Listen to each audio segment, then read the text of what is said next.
Molín, neumóloga pediatra y especialista en trastornos respiratorios del sueño. Estamos en el 8º Encuentro Nacional de Medicina del Dormir, el cual se lleva a cabo en el Instituto Nacional de Enfermedades Respiratorias. Me encuentro con el Dr. Pablo Brockman. Él es neumólogo y somnólogo pediatra, actual presidente de la Sociedad Chilena de Medicina del Sueño y profesor de la Pontificia Universidad Católica de Chile. Platicamos acerca de la importancia del buen dormir en niños y esto fue lo que nos dijo.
¿Quiénes son los médicos encargados de detectar este problema? Desde el primer nivel de atención, como un médico general, después valorado por un pediatra, pero definitivamente siempre tiene que ser valorado por un somnólogo, es decir, un especialista en trastornos de sueño, ¿cierto? Es muy interesante y muy difícil contestar eso. ¿Por qué? Porque en el fondo nosotros sabemos que hay en toda Latinoamérica un déficit de personas que estén dedicadas al sueño. En específico, somnólogos somos muy poquitos. Por lo tanto, hay que educar a la gran mayoría de los pediatras, de los médicos de atención primaria a reconocer y que cuando ellos logren diagnosticar estos trastornos los envíen a centros, especialidades donde exista medicina del sueño. Que hay que crear nosotros, ¿no es cierto?, la especialidad en específico, tener para cada país, para cada ciudad, ojalá un lugar donde se puedan enviar estos niños y se puedan tratar correctamente. Ok, doctor, muy bien. Bueno, ¿cómo afecta en el funcionamiento y en el desarrollo tanto físico como intelectual la falta de sueño? Eso es muy importante señalar que para entender el sueño, yo lo que siempre les digo a los padres y a los alumnos que pasan con nosotros es que uno pasa al menos un tercio de la vida durmiendo. Por lo tanto, si uno ve que ese tiempo es un tiempo activo, uno está durmiendo, pero pasan muchas cosas en el sueño. Hay intercambio de hormonas, hay intercambios cardiovasculares, alteraciones respiratorias, todo pasa en el sueño. La mayoría de las hormonas se secretan en sueño. La mayoría de la consolidación de nuestra memoria, de nuestro pensamiento, es en el sueño. Entonces el aprendizaje, por lo tanto, hay una etapa activa durante el día y una etapa pasiva, por decirlo de alguna manera, en la noche. Los niños duermen más que nosotros, que los adultos. Por lo tanto, los niños duermen a lo más, digamos, entre media de 50% de su vida y 60% de su vida antes de los 18 años es sueño. Entonces, resumiendo, es tan importante esta etapa, solamente por la etapa de porcentaje que ocupa de nuestro día, que no se puede dejar de considerar que va a tener un impacto sobre las actividades diurnas. Los niños que no duermen bien, igual que los adultos, tienen menor desempeño escolar, mal rendimiento en notas, hiperactividad, problemas de conducta, problemas psicológicos. Aparte de eso, se meten en esto también una serie de problemas cardiovasculares. Hipertensión arterial, hipertensión pulmonar, taquicardia, problemas a largo plazo, y nosotros sabemos que un niño que no se trata con apnea obstructiva del sueño va a llegar a ser un adulto con apnea obstructiva del sueño, además de patología cardiovascular, diabetes, hipertensión, síndrome metabólico, etc. O sea, la niñez, la infancia, la adolescencia es el momento donde nosotros nos tenemos que hacer cargo de este problema para que no impacte la salud pública posteriormente. Exactamente. De aquí es cierto ese dicho que se escucha de al niño, ¿no? Duerme bien y entonces vas a crecer. Y eso es real, porque como decía el doctor Pablo, en la etapa de sueño profundo se libera la hormona de crecimiento. Entonces, si esta etapa se suprime, pues son niños que no alcanzan su máximo potencial. Y otra cosa muy interesante que comentó es que a veces los niños están mal diagnosticados como trastorno por déficit de atención e hiperactividad. Y realmente puede ser que no sea esta entidad, sino que sea secundario a la falta de sueño por algún trastorno que el niño pueda tener, ¿cierto? Exactamente. Bueno, muy bien. La siguiente pregunta es, ¿Cómo repercuten el uso de dispositivos electrónicos durante la noche, tablet, iPad, teléfono celular, en la calidad de sueño de los niños? ¿Y qué consecuencias puede tener? Porque ahora los adolescentes, y no solo los adolescentes, sino niños más pequeños, duermen ya con el celular, con el iPad, ¿no? ¿Qué nos podría decir al respecto? El uso de todos los dispositivos electrónicos tiene una doble connotación en pediatría y en la edad de adolescencia. Primero que nada, nuestra hormona del sueño, que se llama melatonina, tiene un ritmo muy claro que sube alrededor de las 20-22 horas y baja después durante el día, y está modulada por la luz. Por lo tanto, al tener nosotros una pantalla al delante, un tablet, un teléfono, se bloquea la secreción de melatonina. Por lo tanto, los niños que ocupan especialmente durante su periodo nocturno, antes de irse a dormir, algún tipo de estos dispositivos, vamos a frenar de manera externa un bien dormir. ¿Por qué? Porque frenamos la hormona del sueño. Primera cosa. Y lo segundo, hay un tema social, antropológico al respecto, que está cambiando el ser humano y que se mantiene muy conectado incluso durante la noche. La mayoría de nuestros pacientes adolescentes lo que señalan en Chile es que ellos se van a acostar con el celular debajo de la almohada para estar pendientes si le están conectando redes sociales, amigos, el chat, etc. Por lo tanto, la interrupción del sueño, aparte de la fuerza lumínica que ya bloquea la melatonina, es muy grande desde el punto de vista social, porque estos niños se mantienen alerta en una hora que no debieran estar alerta. Exacto, solo esperando recibir algún mensaje o algo así. Redes sociales. Y eso es lo que no les permite conciliar. Exactamente. Ok, muy bien. Entonces, algo que tiene relación con este tema es, ¿qué recomendaciones básicas podría usted darle a los papás para que su hijo tenga una adecuada higiene de sueño? Lo más importante. Lo más importante es la higiene del sueño, y eso es clave que los papás tomen conciencia de eso, porque tal como nosotros educamos a nuestros hijos, nosotros tenemos que educar el sueño de nuestros hijos. O sea, es un beneficio para ellos. ¿Qué hacer? Mantener horarios ordenados, tener una rutina del sueño y tratar de no modificarla mucho en los días de semana como el fin de semana. Tratar de acostarse siempre a la misma hora y despertarse siempre a la misma hora. 2. Evitar el uso de televisión, dispositivos electrónicos, celulares, tablets, antes de dormir, idealmente 2 horas antes, evitarlos, apagarlos y no tenerlos en la pieza del niño, sacárselos. Ellos no lo logran controlar, no pueden quedarse con esto y decirle apágalo, yo confío en ti. No, sáquenselo, es lo mejor. Y después se lo pasan al otro día si es que ellos estiman conveniente. Ahora, evitar el uso, por supuesto, de cafeína, Coca-Cola, bebidas cola, bebidas energizantes. Los niños no las debieran de tomar, muchísimo menos durante la noche o antes de acostarse. Hacer deporte a horas que sean razonables. Tampoco es muy recomendable hacer una gran cantidad de deporte justo antes de acostarse, sino que ir declinando el día. Ocupar técnicas, ¿no es cierto?, para hacer dormir, que por ejemplo, que son rutinas, la misma canción, la misma música, el mismo rezo, el mismo olor, el mismo lugar. Ser muy rutinario en esto y tratar de mantenerse muy firme en la rutina del sueño a pesar de que las edades vayan cambiando. Ok.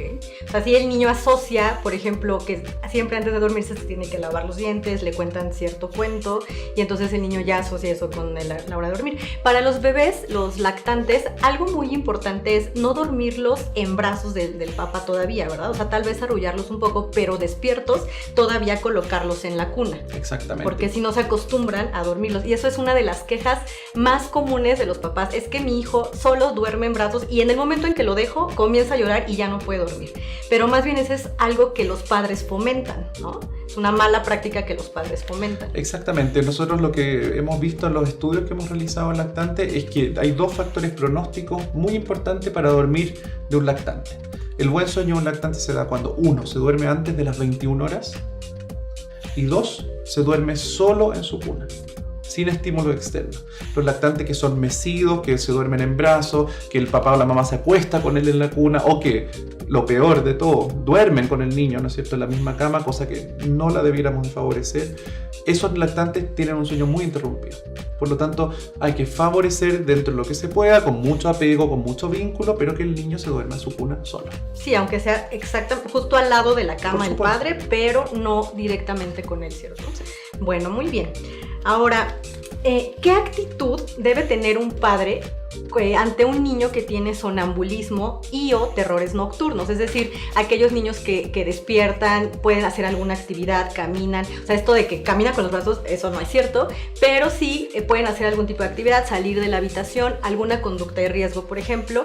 Y los niños que despiertan llorando, asustados, a eso nos referimos con terrores nocturnos. ¿Qué actitud debe tener un padre? Porque esto es algo muy angustiante para ellos. Exactamente. El terror nocturno y el sonambulismo son lo que nosotros llamamos parasomnias, y las parasomnias son alteraciones de la calidad del sueño. Primero que nada, transmitir tranquilidad.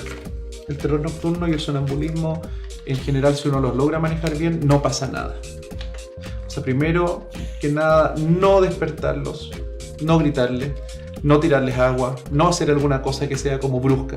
Okay. Tratar de contenerlos, simplemente contenerlos, devolverlos a su cama, tratar de que se les pase, pero tampoco pierdan tiempo con razonar, con explicaciones y todo, porque recuerden que son fenómenos en los cuales el niño está durmiendo, por lo tanto no está en condiciones de entender algo.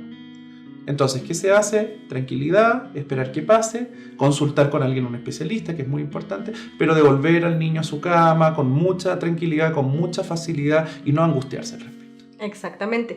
Y hay un mito que dicen que si despierta, no sé si en Chile también exista, pero al menos aquí en México, que si una persona despierta un sonámbulo, se muere, ¿no? O sea, del susto se muere. No es que se vaya a morir, simplemente que, como el doctor dice, está dormido, aunque ustedes vean que tiene los ojos abiertos, que está moviendo.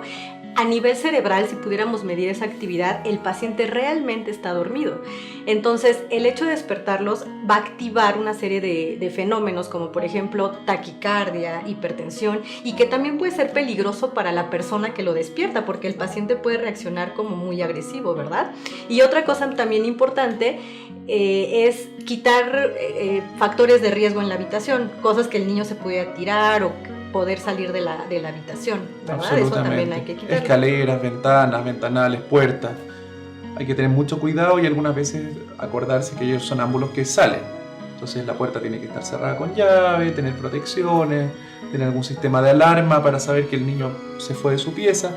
Pero en general, al despertar a los sonámbulos tampoco les va a pasar algo, eso es un mito. También muy frecuente motivo de consulta de los padres. ¿Hasta qué edad un niño, o sea, llámese desde recién nacido hasta toda la edad, debe dormir en la habitación de los padres? Llámese en la cama, que ya comentamos que no es lo indicado, aunque sea pequeño, o en una cuna separada. O sea, ¿hasta qué edad es permisible esto? Y si no se hace a tiempo esa transición, ¿no?, de sacarlo de la habitación, ¿qué problemas o qué repercusiones puede tener? A ver, en general hay recomendaciones internacionales que hablan de 6 meses, o sea, el niño debiera dormir durante los primeros 6 meses con los padres y después debiera irse a su pieza, ¿ya? Es muy dependiente de cada familia y muy dependiente de cada cultura. En general, las culturas más anglosajonas tienden a sacar a los lactantes lo antes posible. Al mes, a los 2 meses, 3 meses ya están en su pieza. Las culturas más latinas tienden a guardar a los niños con los papás durante años. Exacto. Lo que pudiera, en ciertos casos, no ser muy favorable porque el sueño se va a ver alterado. Hay más despertares, hay más problemas de parasomnia. Y lo que tenemos que tener un poquitito de cuidado también es cuando hablamos del tema psicológico del vínculo, especialmente con la mamá, es que siempre haya un vínculo muy sano, muy saludable, de apego mutuo, lactancia, etcétera, pero que este vínculo después de cierto tiempo también crezca y madure y no se transforme en lo que llamamos un vínculo patológico, en el cual el niño depende muchas veces de la mamá o del papá para dormir y para conciliar y mantener el sueño. Por lo tanto, no logra nunca independizarse. Y la independencia finalmente del sueño es muy traumática, porque después de algunos años los papás deciden que a los 3, 4 años ya basta, que quieren dormir solo, lo echan de la pieza y eso genera un trauma y una ruptura en el vínculo. Por lo tanto, es mejor trabajarlo lo antes posible esto, mientras son lactantes chicos, fáciles de manejar, antes que sea después más difícil. Exactamente. Aquí en la cultura latina y bueno, en México en especial, somos muy paternalistas, queremos tener todo el tiempo aquí al bebé, pero también hay una preocupación por esta cuestión de la muerte súbita del lactante. ¿Cómo me puedo dar cuenta yo como papá, si lo tengo en otra habitación, que el niño pues sigue respirando, que no le va a pasar nada? Monitores, se paran constantemente a revisarlo. ¿Qué le podría decir usted a los papás respecto a esto?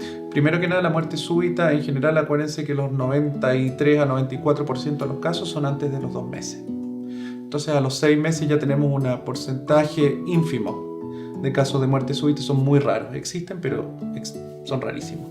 Y lo segundo, mientras el niño duerma de espalda y ustedes mantengan un buen sistema de monitorización clínico, o sea, digamos presencial, estar mirando. Hay algunos papás que ocupan estos monitores de sonido que puede ser, no debiera haber ningún problema en sacarlo de la pieza. O sea, después de los 6 meses es razonable. Y la mayoría de los casos de nuevo son recién nacidos y lactantes muy pequeñitos. Y generalmente asociado a otros factores de riesgo como la mala costumbre de dormir de guata, de prono, nosotros decimos guata, la mala costumbre, ¿no es cierto?, de fumar cerca del niño, que es muy malo, y lo otro que también nosotros tratamos de evitar es el colecho, el co-sleeping, el colecho, dormir con el lactante entre medio de los papás en la misma cama, en el mismo lecho, es muy peligroso. Claro, puede ocasionar asfixia, los papás se mueven, caer encima de él. Muy complicado. Eso es muy peligroso, eso no hay que hacerlo. Y en dado caso que se hiciera, tendría que ser como con un Moisés, aquí nosotros le llamamos, en medio de los padres, por ejemplo, ¿no? Si es que no tienen una cuna o la casa es muy pequeña, podría ser así, pero siempre con una división. Siempre con una división. Ahora hay hartos dispositivos nuevos que se llaman cunas de colecho, Moisés de colecho, que se adosan a la cama o bien están en la mitad, pero tienen sus bordes separados. Una protección. Tienen una protección. Ahora, si son buenos o no esos dispositivos está por verse. Finalmente, hasta ahora la recomendación ideal es que el niño duerma en su propia cuna, de espalda, en la pieza de los padres hasta los 6 meses. Y posteriormente sea retirado a su propia pieza en una cuna de espalda. Muchas gracias, doctor, por haber aceptado esta entrevista, por acompañarnos acá en México. Espero esté disfrutando de su estancia aquí en nuestro país. Bueno, muchas gracias por la invitación y les agradezco a ustedes por haber escuchado estos consejos. Recuerden que el sueño es muy importante para los niños, así que fomenten una buena higiene, cuiden a los niños y si hay problemas consulten al especialista. Y se preguntan, ok, mi hijo tiene un trastorno de sueño, ¿ahora qué hago? ¿A dónde lo llevo? Aquí en México las instituciones públicas que valoran trastornos de sueño puede ser aquí en la clínica del Instituto Nacional de Enfermedades Respiratorias o en la clínica de la UNAM de trastornos de sueño o en la clínica de la UAM Iztapalapa. De todas formas pueden ustedes ingresar a internet y ahí chequear la página y los teléfonos. Muchas gracias.